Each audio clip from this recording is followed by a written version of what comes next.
세월호 침몰 사고에 대해 우리의 마음에 분노가 생기고 안타까워 견딜 수 없게 하는 것은 사고 자체가 아니죠. 사고는 누구나 어디서나 일어날 수 있죠. 우리를 가장 가슴 아프게 하는 것은 다 구조할 수 있는 상황에 그걸 놓친 것이 너무너무 가슴이 아픈 거죠. 다 구조할 수 있는 그 상황에서 가장 중요한 역할을 맡은 자가 부인할 수 없이 선장이죠. 저는 가장 먼저 배와 승객을 버리고 구조선을 타는 그 선장을 보면서 나는 나를 돌아보게 되었습니다. 저 선장은 476명의 승객들을 목적지까지 안전하게 모셔야 할 책임이 있는 선장이라면 내가 안전한 목적지까지 모시고 가는 사랑의 교회에 승선한 승객들은 수천 명이었죠. 그때 내 마음속에 드는 생각입니다. 하나님, 내가 어떤 상황, 어떤 경우에도 예수님과 교회를 버리고 떠나가는 저 선장처럼은 정말 안 되게 해주십시오. 그 생각이 가장 강력하게 들어왔고, 선장의 그 역할 자체가, 선장은 둔해서도 안 돼요. 지혜로워야 돼요. 판단, 분별력. 사실은 선장은 무책임해도 안 돼요. 무능력해도 안 돼요. 그 내 자신을 돌아보는 거예요. 저 사람은 476명이지만 나는 수천 명이잖아요. 내 책임이 굉장히 무겁더라고요. 그래서 요즘은 그 새벽에 도저히 내 몸을 일으킬 수 없을 때도 선장만 생각하면 빨딱 일어납니다. 선장, 그 선장같이 되면 안 된다는 생각이 들어가지고 일어나요. 내가 기도하지 않으면, 내가 무릎 꿇지 않으면, 정말 연약한 내가. 그래서 참 그 사고가 나를 많이 가르쳐 준 것 같아요. 그리고 이번 세월호 침몰과 그 선장의 처신을 보면서 저 모습이, 저 세월호와 저 선장의 모습이 세월호만이 국한된다면 얼마나 좋겠어요. 저 세월호 같은 정부기관, 안전행정부 명칭 자체가 부끄럽잖아요. 해양수산부, 꼭 세월호 같은 느낌이 안 드세요? 한국성급, 한국해운조합. 우리 교회 해양경찰들이 많으니까 해양경찰은 안 넣겠습니다.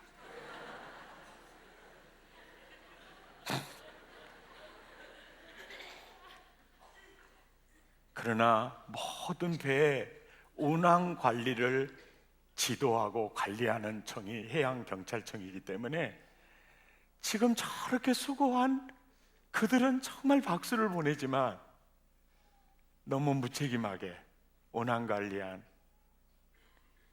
너무 비슷한 거예요.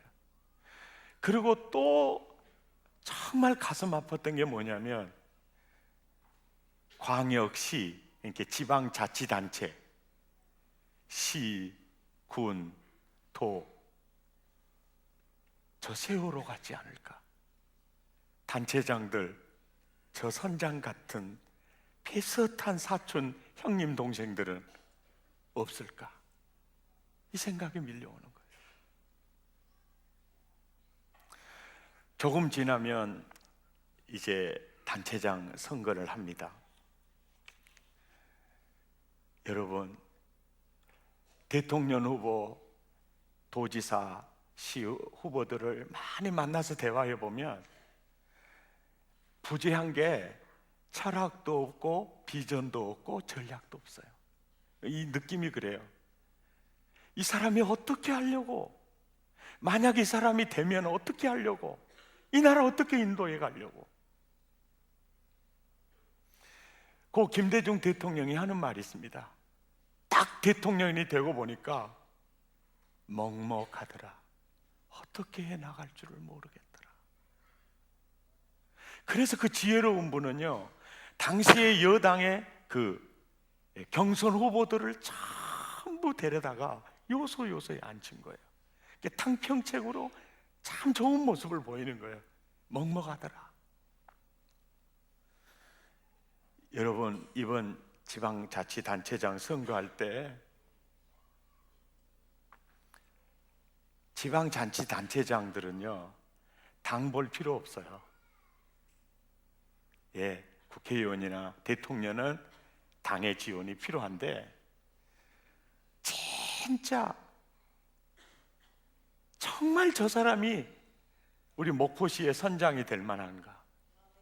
정말 저분이 우리 도의 선장 그 능력이 있는가? 그 중에서도 잘 뽑아야 돼요.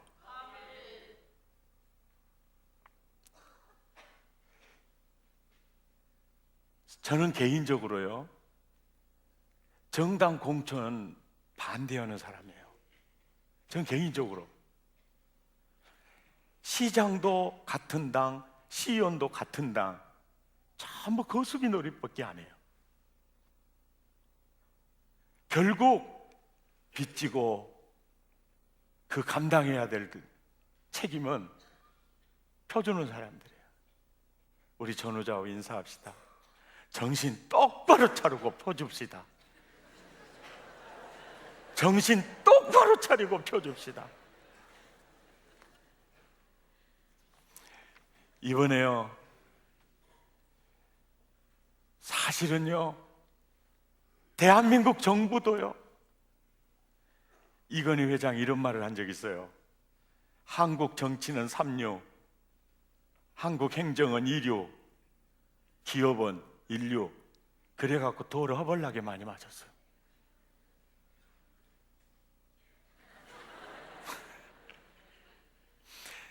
어느 누가 이런 말 했더라고요. 세월호 침몰은 기본이 안 된 대한민국의 침몰을 보는 것 같다.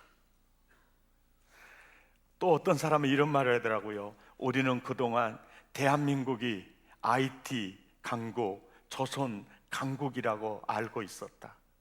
세월호와 함께 대한민국도 침몰했다.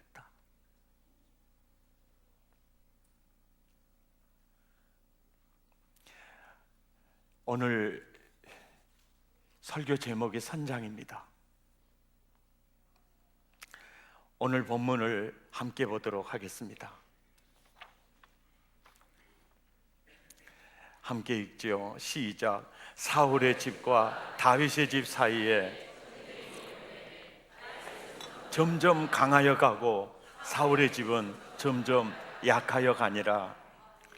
저는 이 구절을 보면서 사울의 집은 점점 약하여지고라는 말이 꼭 이렇게 들려지는 거예요. 사울의 집은 점점 침몰되어져 가고, 꼭 그렇게 봐줘요. 왜냐하면 요즘은 텔레비만 틀면 그것이 침몰 나오니까 비웃는 건 건강에 해롭습니다. 사울의 집은 점점 침몰되어져 가고 다윗의 집은 점점 강해져 가는 거야. 여러분, 이 구절을 자세히 보세요. 사울의 집이 침몰되어져 가는 원인이 어디 있습니까? 다윗의 집이 왕성해져 가는 그 이유가 어디 있습니까? 또 묻습니다. 사울의 집이 점점 침몰되어져 가는 이유가 누구에게 있습니까? 예? 바로 선장에게 있습니다. 다윗의 집이 점점 풍성해지는 이유가 누구에게 있습니까? 다윗 선장에게 있습니다. 여러분 가정의 선장님이시지요? 물어보세요. 선장님 맞지요? 아직 예비 선장입니까? 선장님 맞지? 네. 그런데요, 이 본문을 조금 더 깊이 보셔야 돼요. 자, 보세요. 어떻게 보느냐면 사울이라고 하는 그 인생을 이끌어가는 선장이 누구인가요? 자기 자신이죠. 그런데 보세요. 다윗을 이끌어가는 선장은 누굽니까? 하나님이세요.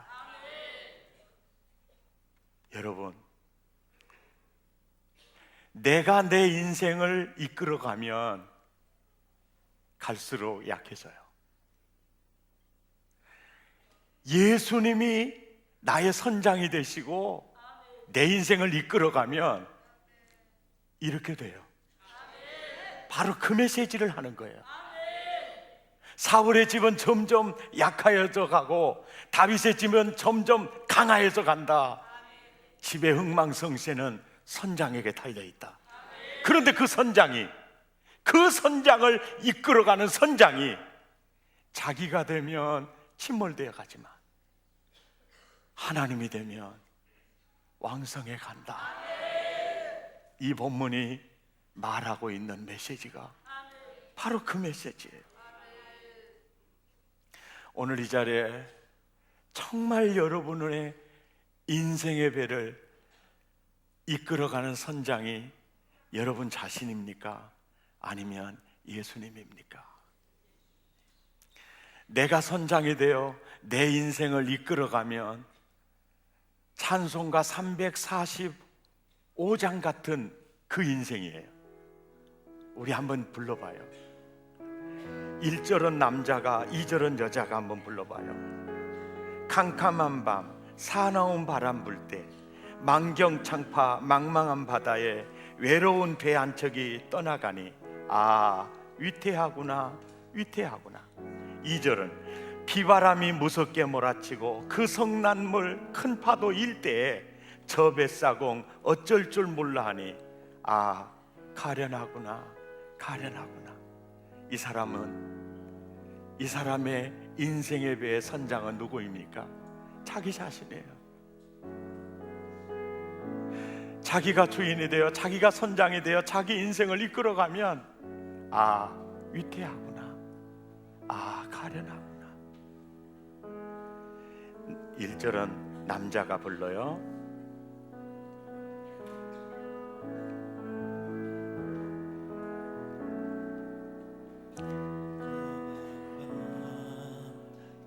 사나운 바람 불 때 만경창파 망망한 바다에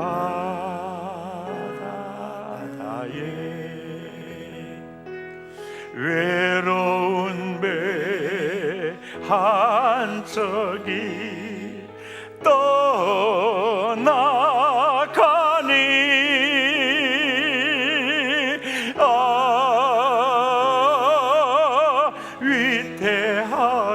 위태하구나 위태하구나. 2절은 여자가요. 비바람이 무섭게 몰아치고 그 성난물 큰 파도 일대에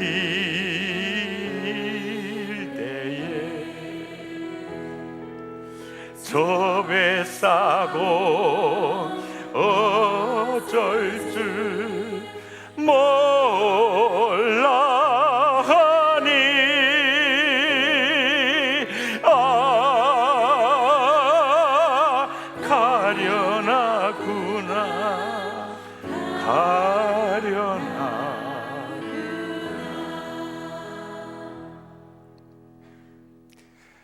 제가 사는 이 세상은요, 언제 폭풍이 일지, 언제 태풍이 일지, 언제 맹골수도와 같은 위험한 지역을 만날지 아무도 몰라요. 그런데 저 뱃사공 가련하구나, 위태하구나, 이게 내 인생의 선장이 내가 될 때의 모습이에요. 이 모습을 보고 가장 안타깝게 생각하시는 분이 하나님이에요. 그 하나님이 우리를 70장 찬송을 통해서 이렇게 부르죠. 피난처 있으니 환난을 당한 자 이리 와라. 하나님 마음으로 불러봐요. 피난처 있으니 환난을 당한 자 이리 오라. 땅들이 변하고 물결이 일어나 산 위에 넘치네 두렵지 않네. 4절입니다. 높으신 하나님, 높으신 하나님 우리를 할렐루야, 할렐루야. 괴로움이 심하고 환난이 피난처 되시는 주 하나님. 오늘 간증하신 우리 형제님, 내가 보니까 하루는 고향 친구들, 그 다음 날은 또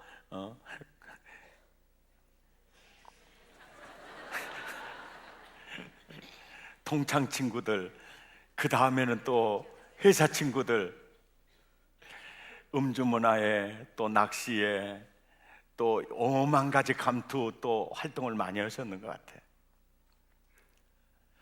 근데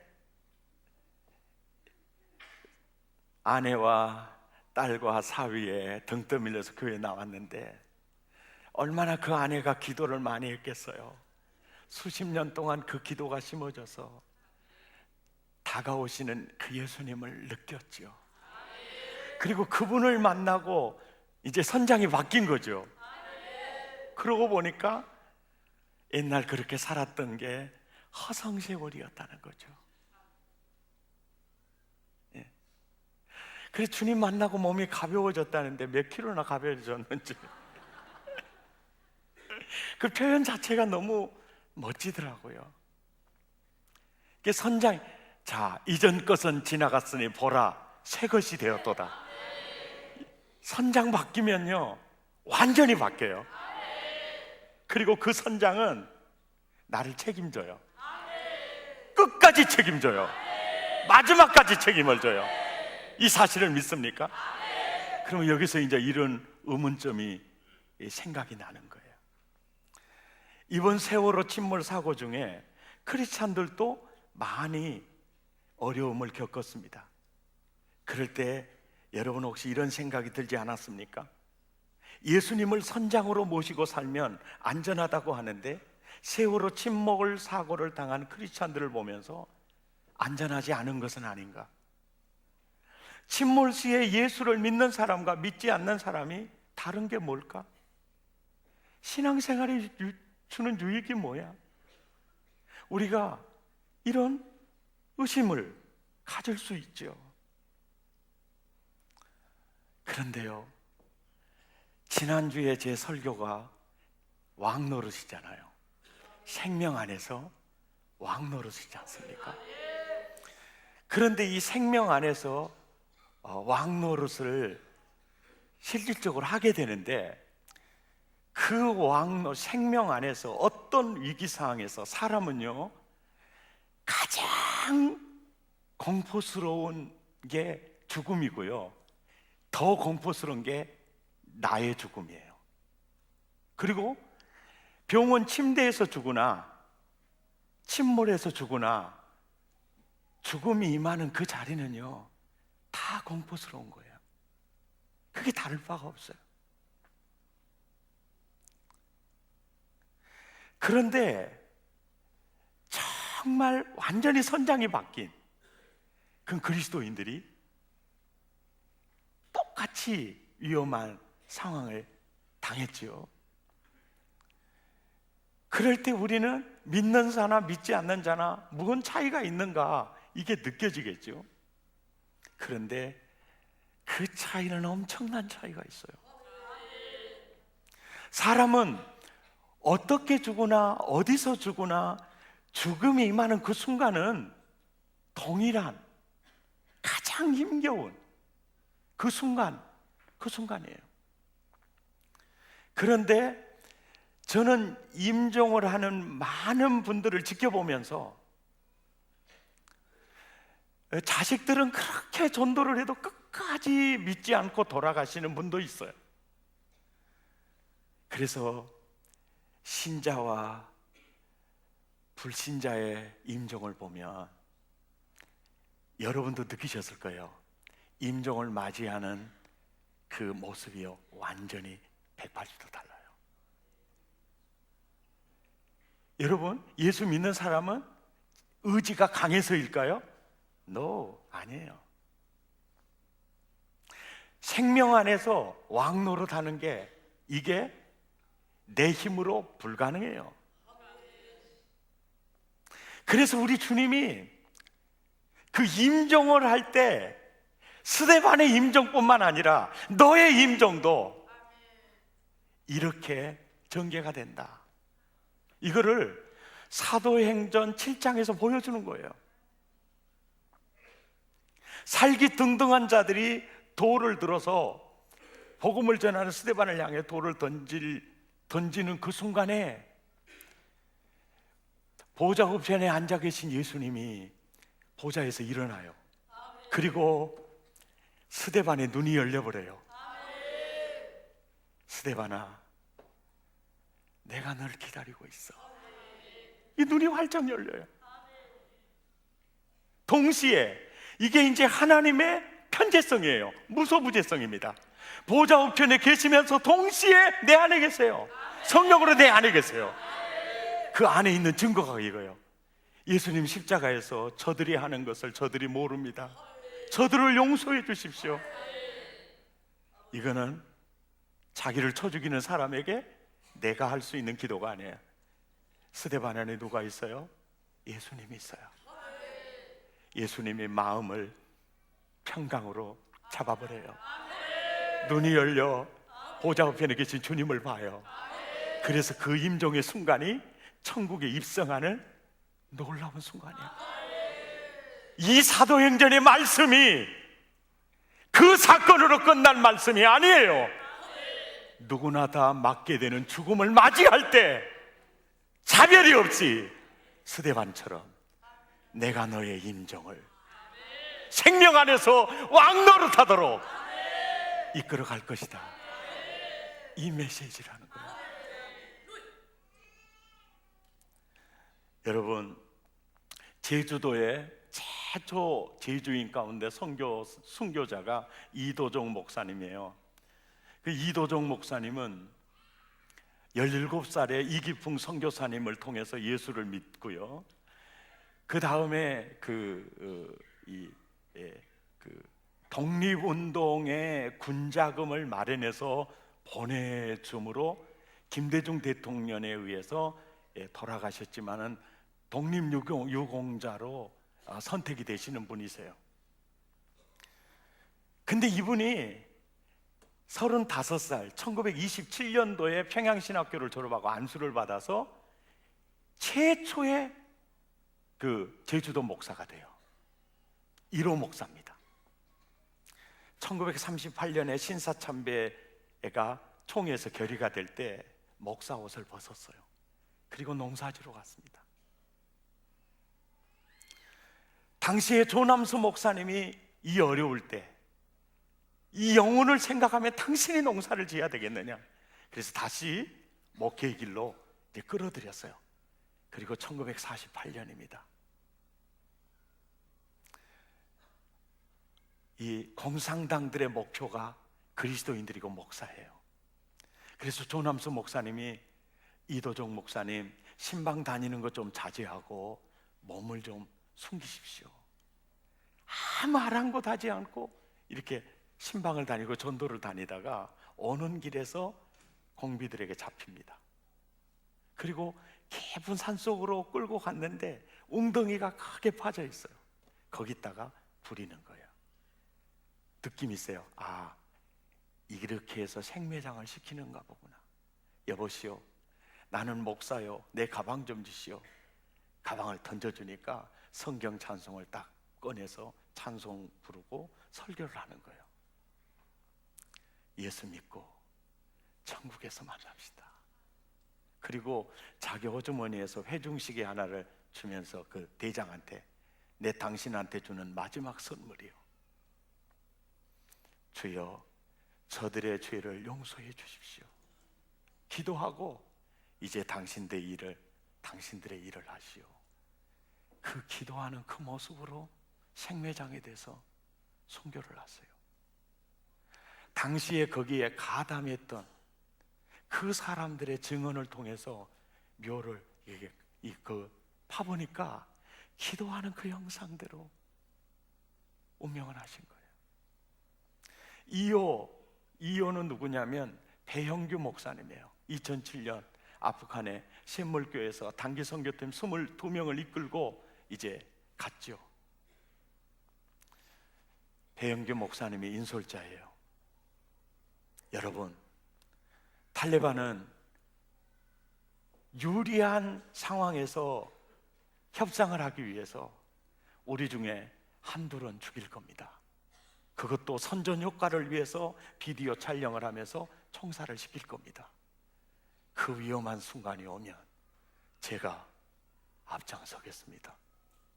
그러니까 유경식 전도사님이 나이가 제일 많아요. 목사님은 젊고 나는 이렇게 나이가 많이 들었는데 내가 앞장을 서겠습니다. 그러니까 배영규 목사님이 어디 전도사가 목사 자리를 넘보냐고 내가 죽겠다고.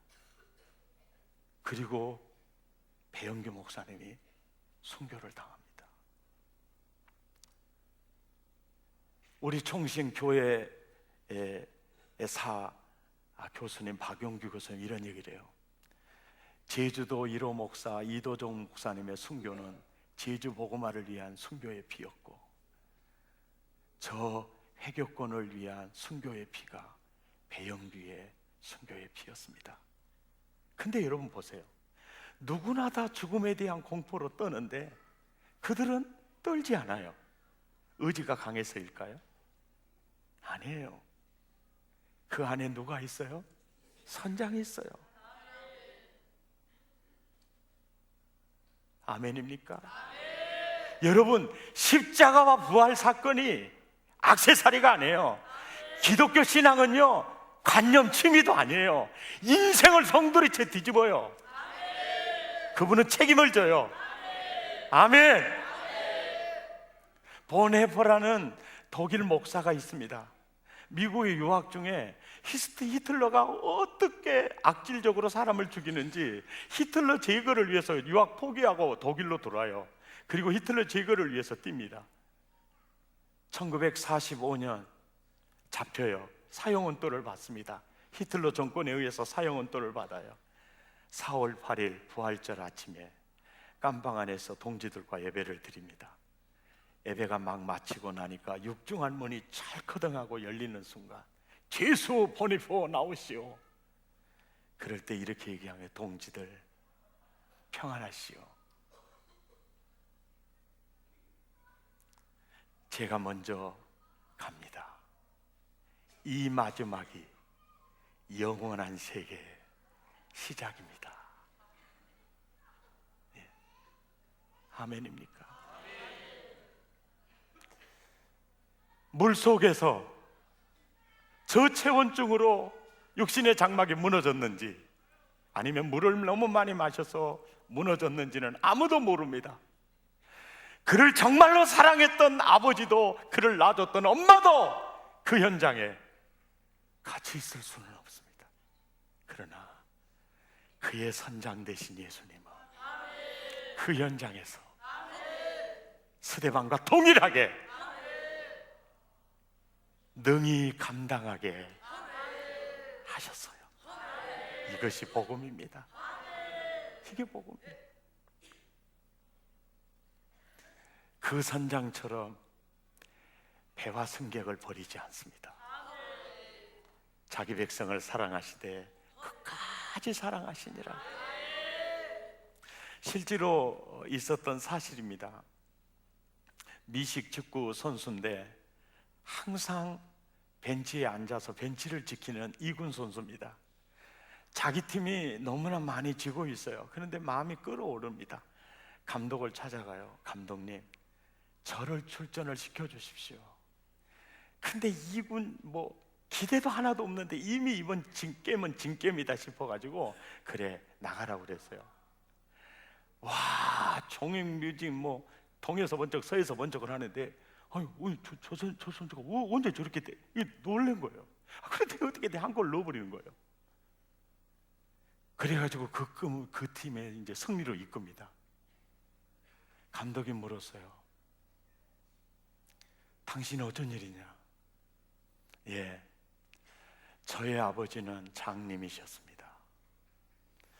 살아생전에는 저의 경기하는 모습을 한 번도 볼 수가 없었습니다. 며칠 전에 저의 아버지는 소천하셨습니다. 이제는 아버지는 눈이 열리셨을 겁니다. 그리고 그 나라에서 내 경기를 이제는 볼 수 있게 되셨을 겁니다. 굉장히 중요한 복음이 들어 있습니다. 육신의 장막 안에 내가 살 때는 병의 영향을 받습니다. 경제적인 영향을 받습니다. 육신의 장막이 무너지는 그 순간에 완전한 영화의 상태 속으로, 이것이 십자가와 부활의 복음입니다. 아멘입니까? 여러분의 선장이 누구십니까? 예수님이 여러분의 선장이 되신다면 그분은 끝까지 책임을 지십니다. 복음 안에 행복이 있습니다. 복음 안에 자유가 있습니다. 이것이 바로 복음입니다. 이 복음을 누리시기를 바랍니다. 죽음 너무 정말 복음 안에 있으면서도 걱정하지 마십시오. 가장 힘들 때 가장 강력하게 선장 되신 예수님은 역사하실 겁니다. 힘들수록, 위험할수록 더 강력한 은혜로 붙으실 겁니다. 그 은혜가 맹골수도 물속에서도 변하지 않습니다. 예수를 믿는 것과 믿지 않는 건 하늘과 땅 차이입니다. 우리 찬양하겠습니다.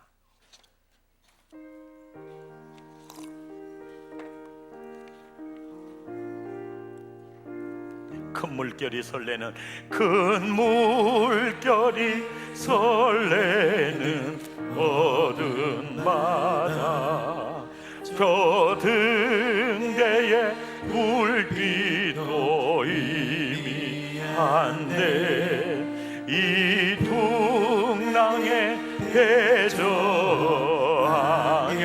하는 주 예수님 이 배의 사공이라. 나 두려움 없네, 두려움 없도다. 주 예수님 늘 깨어 계시도다. 이 흉흉한 바다를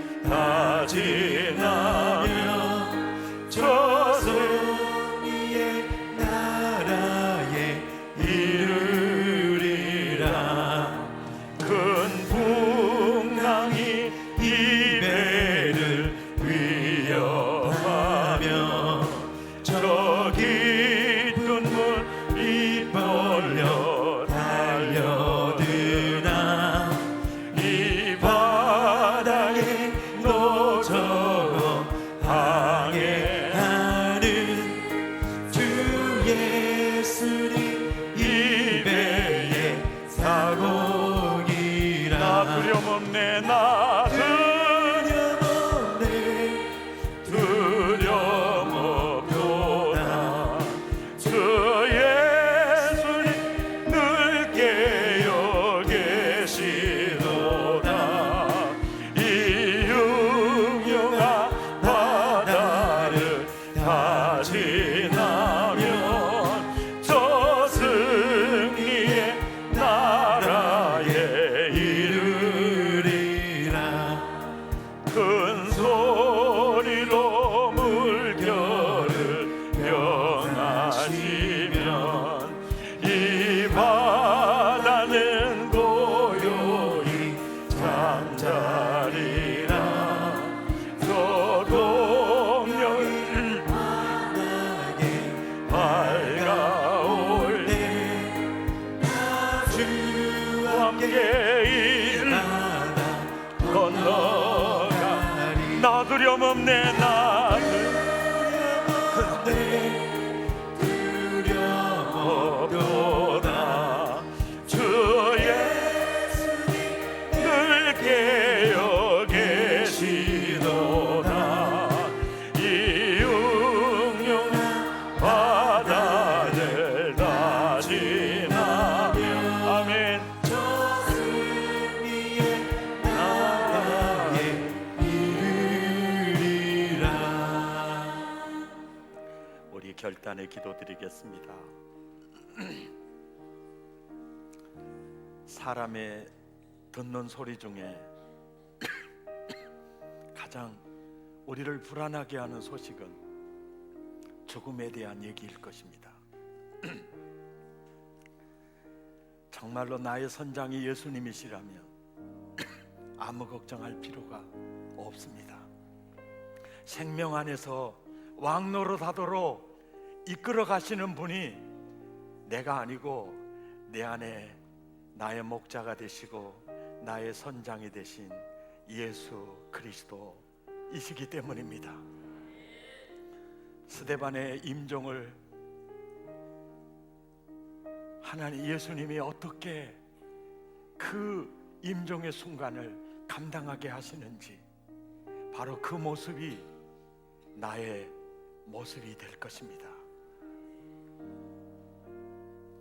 세월호 침몰 사건을 보면서 나는 내가 선장으로서 무책임하거나 무능력하지 않기를 원합니다. 여러분이 혹시 주일학교를 맡았거나 교구를 맡았거나 지체를 맡았거나 셀을 맡았거나, 하나님 예수님 닮은 선장 되기를 원합니다. 책임질 줄 알고 감당할 수 있는 능력을 부어주십시오. 오늘 이 설교를 들으시면서 이 세상에는 두 종류의 인생입니다. 하나는 자기가 자기 인생의 베개를 운행하는 자기가 선장되는 사람이 있고, 하나님 예수님 나의 선장으로 영접합니다. 그리고 그 선장 되신 예수님을 따라 사는 사람이 있습니다. 미래에 가면 사울의 집처럼 다윗의 집처럼 나누어지는 게 선장의 문제였습니다. 여러분, 우리는 세파에 시달리며 살아가고 있습니다. 내가 선장이 되면 좌초될 수 있습니다. 그러나 예수님이 선장이 되시면 안전합니다. 그분은 책임을 지십니다. 그분은 무능력하지 않습니다. 주님, 내가 이제까지 방황하며 내가 내 인생을 항해하며 운행했습니다. 결론이 아픔이고 눈물이고 고통이었습니다. 내 선장의 자리에 살아 역사하신 예수님을 영접합니다. 그렇게 기도하시고 그 선장 따라 살아보십시오. 놀라운 일이 일어날 것입니다. 정말 새로운 인생을 살게 될 겁니다. 그런 결단의 기도를 드릴 수 있기를 바랍니다. 오늘 이 설교를 통해서 다양한 말씀을 하나님은 여러분에게 주셨을 것입니다. 그 말씀을 붙들고 결단의 기도를 마음을 도하고 입술을 열어 기도하시겠습니다. 하나님 우리 아버지